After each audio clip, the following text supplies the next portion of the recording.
Alright, what's going on, everybody? How are we doing today?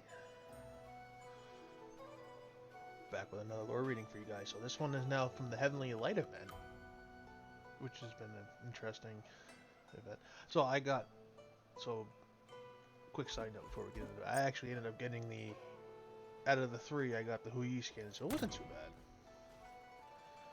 So, I mean, I like it.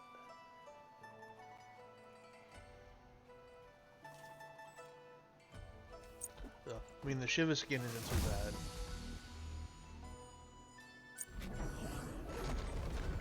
Than the Merlin skin.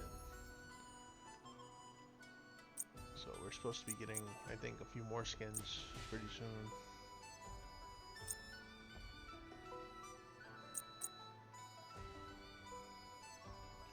But we're not here for that. We're here for this today. So now that we open up the scroll, so let's see.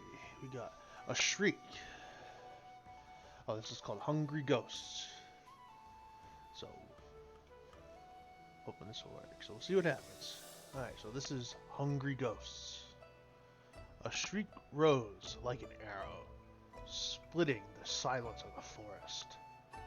A putrid stench wafted along the night wind, causing green shoots to turn brown and branches to sag.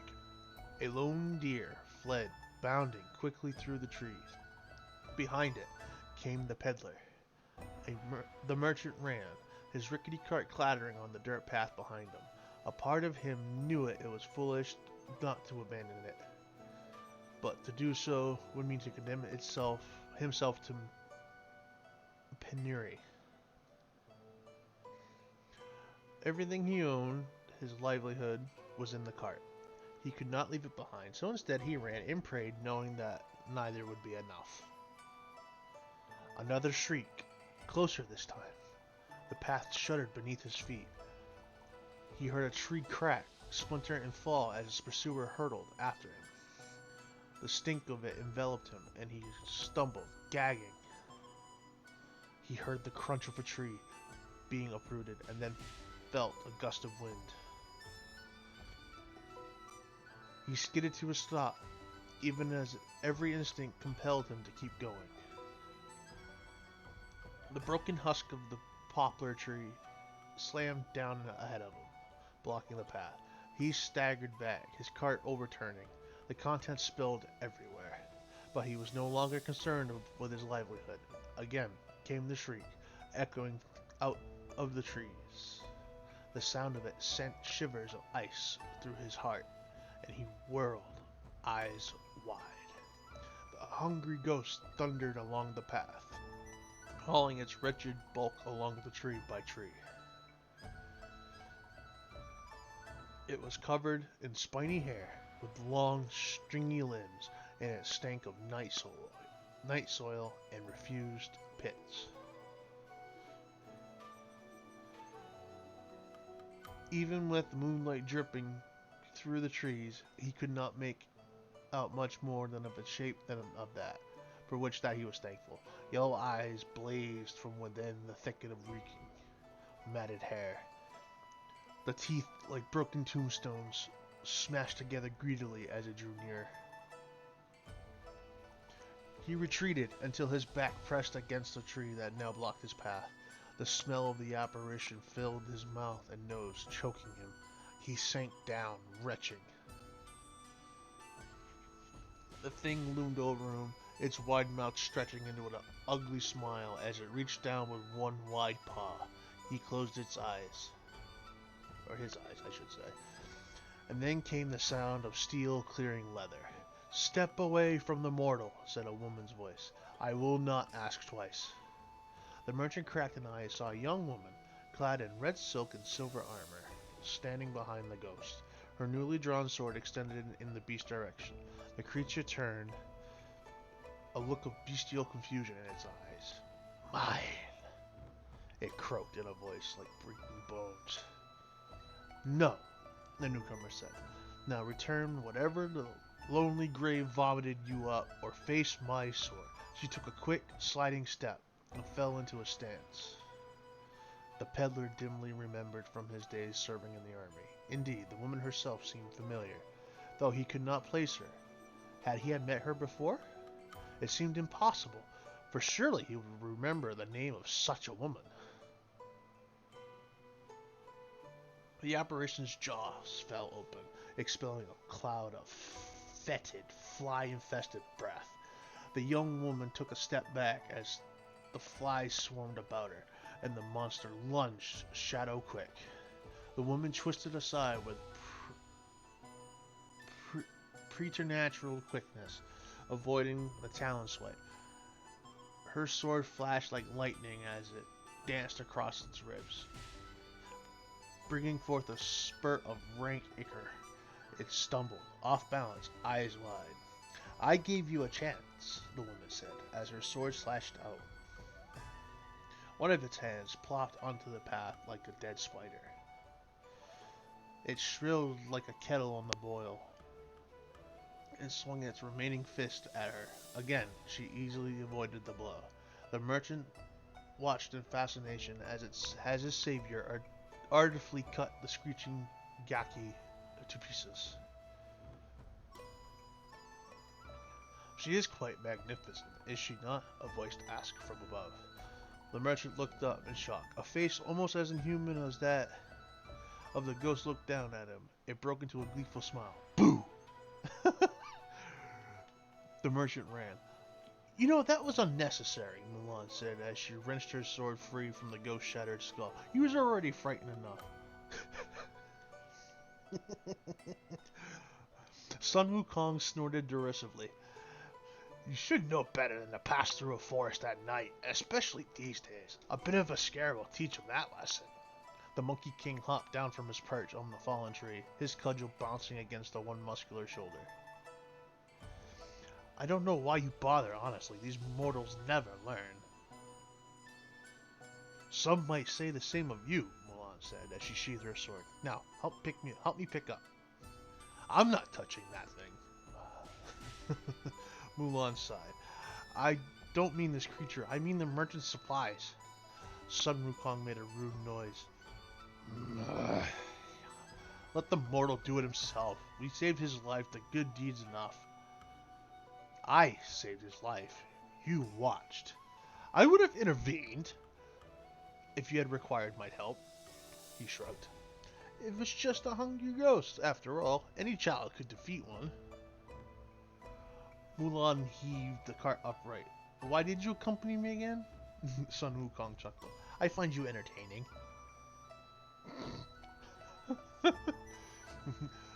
Mulan shook her head and continued to refill the cart. Sun Wukong watched her for a moment, then sighed and began for help. This is boring and I hate it. You really do coddle them, don't you? I show compassion, if that's what you mean, she said. I hope you don't expect me to pull the cart. I'm no oxen. I wouldn't dream of asking, Mulan said with a slight smile.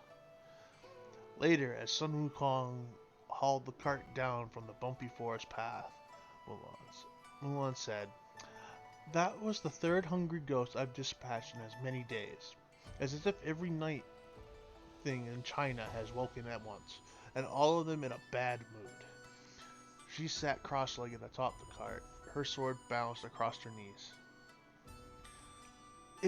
I'd be in a bad mood too if my guts were eternally aflame and I smelled like that, Sun Wukong said. The cart clattered behind him as he raced along.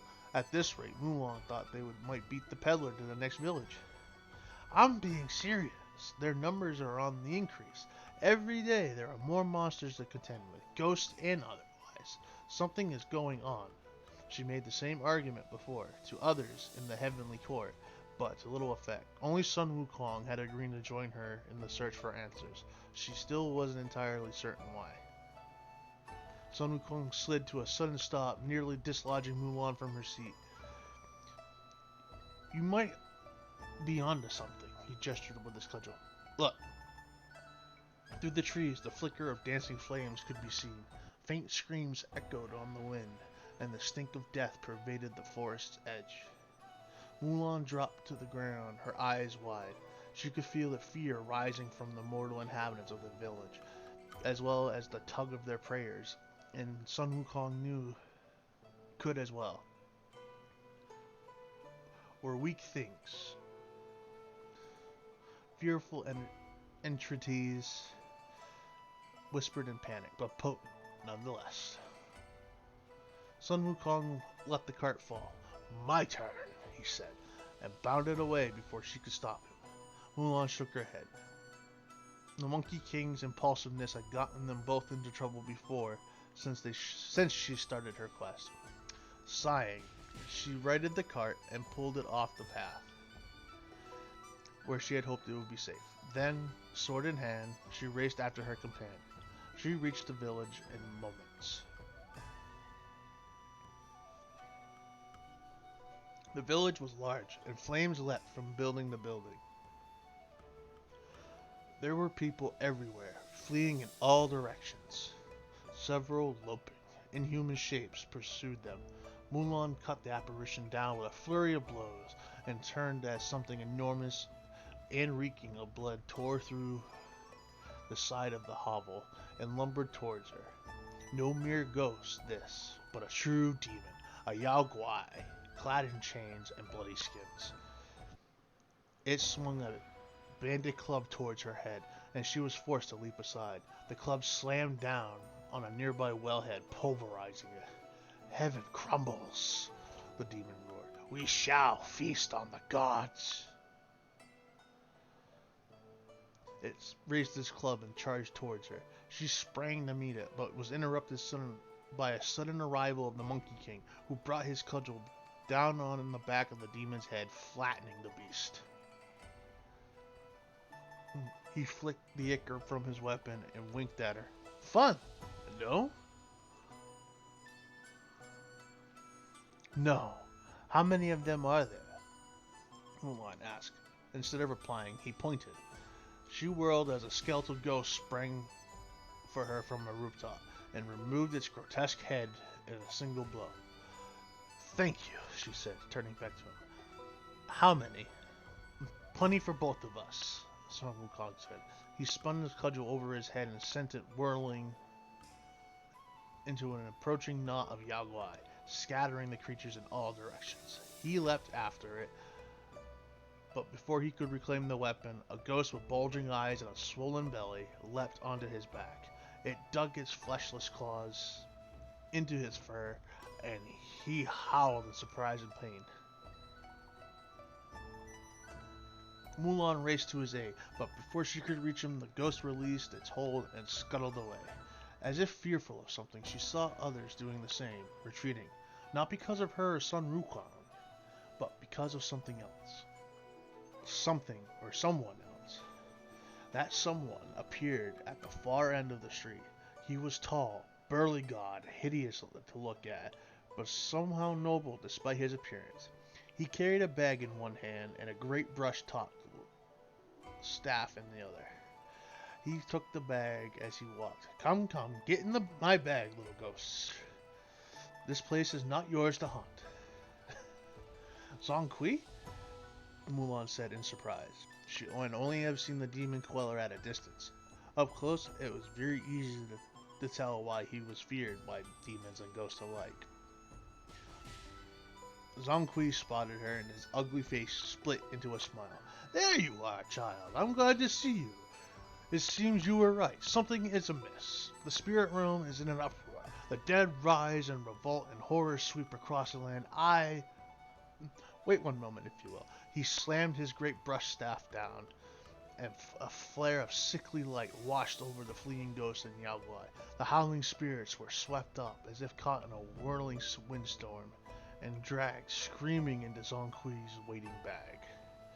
In moments, the only sound in the village was the crackle of fire and the weeping of frightened mortals. The demon queller shook the bag in satisfaction. There, now, we can talk in peace. About what? Sun Wukong demanded, pugnaciously. Mulan suspected that he was angry that Zhong Kui had cut the fight short. Zhong Kui gave him an imperious look. I am talking to her, not you, little monkey. Sun Wukong bared his teeth. But Mulan interposed herself before he could retort. You said I was right. What's going on, demon queller? What is happening? She thought about what the demon had said. just before Sun Wukong had cudgeled his brains out. Zhong Kui grimaced. The balance between the heavens, the earth, and the underworld have been thrown off. I do not know why, only that it has caused much trouble in the underworld. The hungry dead and worse now roam the world, freed by this turmoil. He looked around, frowning slightly. The heavenly court is at odds, uncertain as to how to best deal with the matter. But the King of Hell saw your efforts and decided that any action was better than inaction. So I will join you. Together, we might find the answer. And if we do not, Mulan asked softly. Zhong Kui shook his bag and laughed. And then we will fill many bags with all the demons we can capture.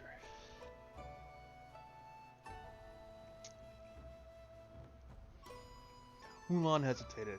Any help was appreciated, but accepting the aid of the King of Hell, even freely offered aid, might bring new difficulties. So Sun Wukong nudged her. That bag might come in handy, and if nothing else, he's big enough that we can hide behind him. Song Kui said, "For shame! Are you as much a coward as Erlang Shen claims then, Monkey King?" Sun Wukong's nostrils flared. That puffed up! Enough, Mulan said. She looked at Zhong Kui. Very well. I am glad of all help that I can get, especially if it is as you say. She looked around the village. Unfortunately, I do not have the least idea where to start. Zhong Kui rubbed his big hands together. Good thing that I came along then, because I think I know where all the unruly spirits are coming from. Sun Wukong slapped him on the shoulder. Excellent! What are we waiting for? Mulan shook her head, exasperated. Very well. She sheathed her sword and looked at Zhong Kui. Lead the way, demon queller, and quickly, for whatever the cause of all this might be, I fear we do not have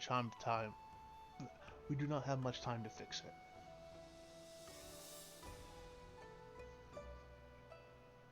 So something is coming. But what is it? That is the question. We'll find out as we get more into the answers.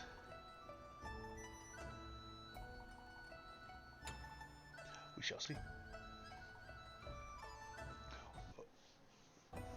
You guys will have to let me know what you guys think. But in the meantime, guys, I hope that you guys have a fantastic one, and we'll catch you guys on the next one.